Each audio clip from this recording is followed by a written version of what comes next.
हनुमान बेनीवाल जी। सभापति महोदय, सबसे पहले तो मैं आपको धन्यवाद दूंगा कि 2 सदन मिनट में है आज आपके वित्त पास। विधेयक हैं।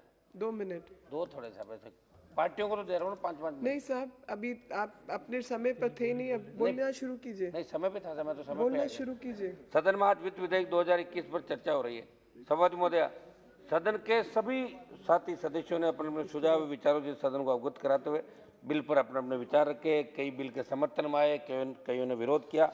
आपने कृषि सुधारों का नाम लेते हुए पेट्रोल पर 2.5 लीटर प्रति लीटर वे डीजल पर 4 रुपये प्रति litre agriculture infrastructure and development cess लगाने की बात कही। आपने पहले ही 3 कृषि कानून देश में लाके देश के किसानों की हालत बदतर कर दी। देश का किसान सड़कों पे आंदोलित है। 110 दिन से ज़्यादा हो गया और 200 ज़्यादा मौतें भी हो गई। सभापति महोदय, मैं सरकार से निवेदन करना चाहूँगा कि तीनों कृषि बिल वापस ले, संपूर्ण कर्ज माफी करे किसानों की, क्योंकि मोदी जी ये हौसला रखते हैं धारा 317 आप हटा सकते हो तो किसानों का कर्जा क्यों नहीं माफ कर सकते? जिन्होंने आपको सत्ता के शिखर पे 2 बार बिठाया, पहले तो एनडीए के सारे बैठे, अब की बार आप अकेले 303 पे चले गए।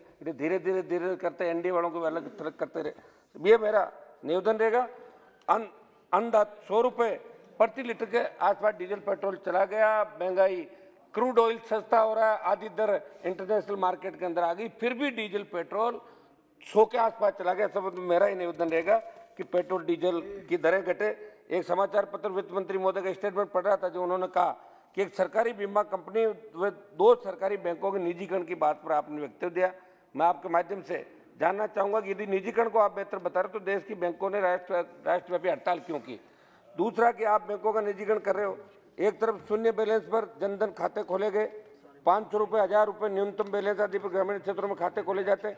क्या निजीकरण के बाद ये राशि प्राइवेट सेक्टर की बैंकों की तर्ज पर न्यूनतम बैलेंस यदि 5000, 10,000 कर दिया गया तो ग्रामीण जनता के लिए ये अत्यंत पीड़ादायक होगा? इस पर मंत्री जी जरूर जानकारी दें। आपने नए टैक्स स्लैब 80C आदि में जो छूट मिलती थी उसको खत्म कर दिया। इससे लोगों की बचत की आदत पर प्रभाव पड़ेगा, क्योंकि पुरानी स्लैब के अनुसार जो फायदा मिलता है उस बहाने से ही सही लोग कहीं न कहीं बचत करते थे। आपने डिजिटल लेन देन को बढ़ावा देने की बात कही। मंत्री महोदय, G2C व C2C सेवाओं में गैर नगद भुगतानों को MDR शुल्क मुक्त करने को लेकर आप क्या करोगे, ताकि गैर नगद लेने देने की अर्थव्यवस्था को प्रोत्साहन मिले? जवाब में जरूर बताएं। 19/9/2017 के GST नोटिफिकेशन अनुसार खादी फैब्रिक GST से मुक्त है, परंतु खादी से बने वस्त्र व अन्य वस्तुओं पर टेक्सटाइल फैब्रिक से बने रेडीमेड कपड़ों की तर्ज पर 1000 रुपये मूल्य तक के 5%, उससे ज़्यादा होने पर 12% GST की मांग की जाती है। अगर आप खादी से बने वस्त्रों को GST की 0 सूची में शामिल कर दें तो खादी उद्योग को बढ़ावा मिलेगा। मंत्री जी, आपके माध्यम से बताना चाहता हूँ, बजट विश्लेषण पर नजर जाए तो कोरोना से प्रभावित अर्थव्यवस्थाओं में जिन उपायों का जिक्र बजट में हुआ उससे मध्यम वर्ग व वेतन भोगियों को कोई लाभ नहीं मिल रहा है। इस पर सरकार जरूर विचार करें। सबसे आपके माध्यम से ये मांग करूंगा कि ट्रैक्टर, हार्वेस्टर, ड्रिप और स्प्रिंकलर सिंचाई प्रणाली से जुड़े सामान पर वे फ्लोर मिल मशीनरी सहित वो तमाम कृषि उपकरण जिनमें 12% 5% GST ली जाती है, उनमें GST हटाने में कम करने को लेकर सरकार विचार जरूर करें। CSR फंड का उपयोग संबंधित क्षेत्र के विकास में हो, ये आप कंपनियों को और उद्योगों को आप निर्देशित करें। आज बस 1 मिनट में, आज भारत सरकार किसान उत्पादक संगठन बनाने में इसको लाभ को लेकर कई दावे कर रही है। मैं आपके माध्यम से वित्त मंत्री जी जानना चाहूंगा कि FPO को आप रजिस्ट्रार ऑफ कंपनीज एक्ट 2013 के तहत पंजीकृत क्यों कर रहे हो? फिर एक सामान्य वाणिज्यिक कंपनी और FPO में क्या अंतर रह जाएगा?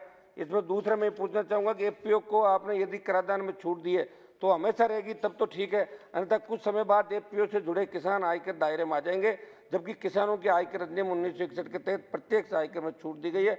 ऐसे में क्या किसानों को आप आयकर नेट से लाने का प्लान कर रहे हो? क्या इन दोनों मुद्दों पर देश का किसान आपसे जवाब चाह रहा है? सभापति महोदय, 1 मिनट में अपनी बात समाप्त करूंगा। आपने LIC में 27 संशोधनों के प्रस्ताव की बात कही। देश के LIC में कार्यरत कार्मिकों यूनियनों ने LIC में FPO लाने का विरोध किया है। ऐसे में LIC को मजबूत करने में जो लोग लगे हुए हैं वही विरोध कर रहे हैं, तो उनकी शंका विरोध का समाधान का आप किस प्रकार करोगे?